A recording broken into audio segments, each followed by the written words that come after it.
Hi guys, I'm Mary J Films and this is my first YouTube video, and I want to take you guys on a journey on how I survive in the part of the city that people consider as the most notorious part of Lagos, Mushin, Lagos State.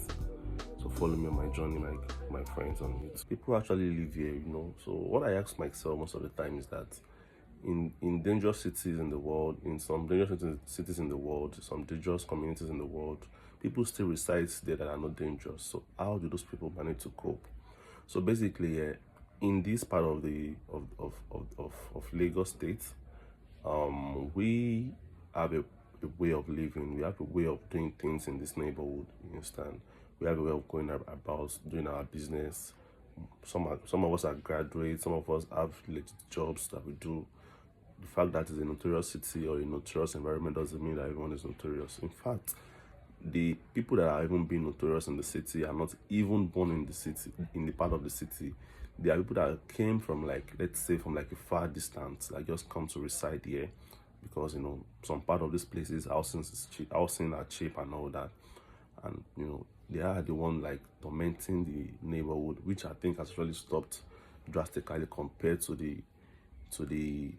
previous years that we've had so many issues of killing, fighting here and there. Yeah, so that's it basically. So people in this neighborhood have something in common, which is they are very nice. They reciprocate energy. If you give them good vibes, they give you good vibes. If you give them bad vibes, they give you bad vibes.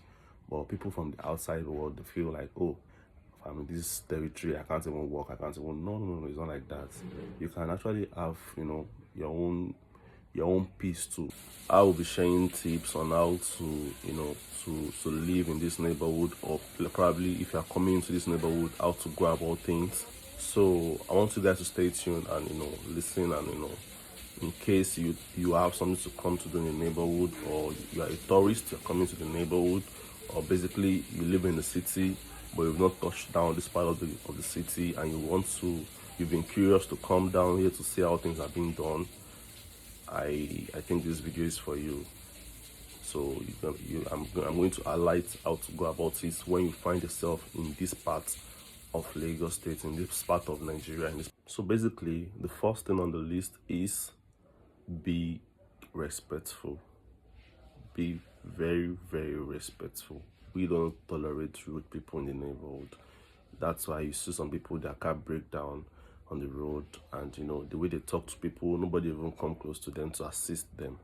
You understand? They are in the rich neighborhood, nobody sends you, everybody's on their own. But in this neighborhood, we're like a community, and we know ourselves, not physically, but there's this stigma, there's this way we sense that, oh, this person lives in this neighborhood. So there's a way we recognize ourselves, that, oh, this person stays in this neighborhood, let's help this person. So if you're an outsider and you come into the neighborhood and you need help, you have to be as much as possible to be respectful and be calm. You don't have to be rude. You don't have to see people like they are trash. People see people like they're saying I can't do. No, you don't have to do all that. You just have to be calm and be respectful, be resilient, and you're gonna get the best out of them. That's for number one. So from the number two list, it's about people we call the Egbon Adubos, how to deal with the Egbon Adubos. Egbon Adubos is a general term used to qualify those men that stays on the streets. Like, I don't want to call them, you can't call them hoodlums, because some of them have jobs that they do on the normal. Some don't have job, fine, but you can't refer to them as hoodlums, because they are not hoodlums. They are just human beings trying to survive. So they might look scary to you that you are coming from the rich neighborhood. Like, how can this person be tattered like this, not put together and all that? But don't forget, you are in their neighborhood. So number two on the list is how you go about the Egbadubos when you find yourself in their midst. You see, these people, they are the most sweetest person you can deal with, in the sense that you don't even need to do much before they reciprocate, before they appreciate you. Do you understand? So when you're in the neighborhood, when you see those people that we refer to as the Egbadubos, which the people in the rich neighborhood or in the rich community says they are the hoodlums, they are the miscreants, the different names that they give to them. When you find yourself in their midst, show them love.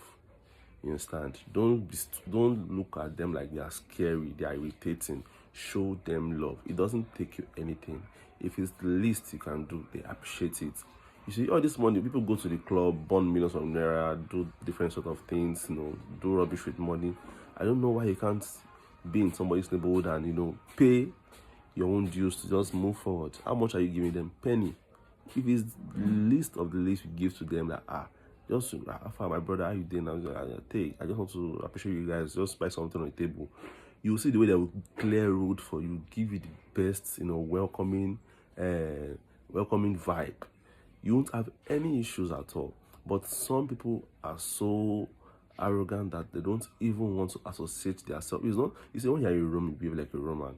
That doesn't mean you're a Roman. But because you're in Rome, you are in Rome. Rather, you behave like a Roman. That's how life works. You understand? When in US, you adapt to the rules and regulation in the United States. When you're in Nigeria, you adapt to the rules and regulation in Nigeria. And when you're in the ghetto part of the country, they have rules also. When you meet those people, be kind to them, show them love, give them something, extend, love to them, let them feel loved, like you cherish them, you like them, you adore them. By that, you will enjoy the best of them. That's for number 2. So for the number 3, it's very, very simple. It's the last on the list. Basically, you can see you don't have to do much to even live in the neighborhood. If you are coming to the neighborhood as a new person, as a stranger, there's no long list. The last on the list, which is number 3, is that don't expose yourself. Don't show off wealth. Don't try to, they call some things fugazi, paparazzi, all those things. Don't do it in the neighborhood. It's not as if they envy people that have money, but you are coming into a neighborhood where there is hunger. Like, majority of people in that neighborhood are hungry. They don't even have the basics. What are the basics? They don't have food. Some of them don't have shelter. Some of them don't have light. Some of them don't have access to quality education. Some of them don't have access to what you have access to. Do you understand? So you can't come into their midst and start showing off and start being. You just have to be as simple and casual. You understand? Being simple and casual, calming, walking like a normal everybody, and don't show off. Don't try to oppress or be an oppressor in the neighborhood, so you don't get robbed or something. Because the moment they sense that who's this new person that is doing, like, you start attracting bad boys to yourself. In every part of the world there are bad boys. You can't eradicate them completely. You understand? They are the good seed, they are the bad seed. So the bad seed notice you once you start exposing your fortune, your wealth, and everything. Like, oh, you have this, you have that. If you have expensive jewelries that you put on, you don't have to show off. You don't have to wear 4 or 5 necklaces on your neck to show. Only if you are coming for a one-time business, you are going. But you want to live in the neighborhood, like you want to tour in the neighborhood, you want to go around in the neighborhood, you have to be as low-key as possible. So that is the 3rd on the list. Don't show off in the neighborhood. Don't forget, people are very, very hungry. People don't have what to drink. People don't have what to eat. People don't have shelter. People don't have clothes on them. Some people go to the trash to take used clothes and wash them and wear them. You understand? So it's not where you now come and start looking like an oppressor over them. You attract the bad seeds towards yourself, and it's very, very dangerous for you as a tourist or you that are coming to visit for the first time. So that's the number 3. So that's all for how to live or how to stay temporarily in the community like this in the western part of Nigeria. So basically, I'm going to take you out.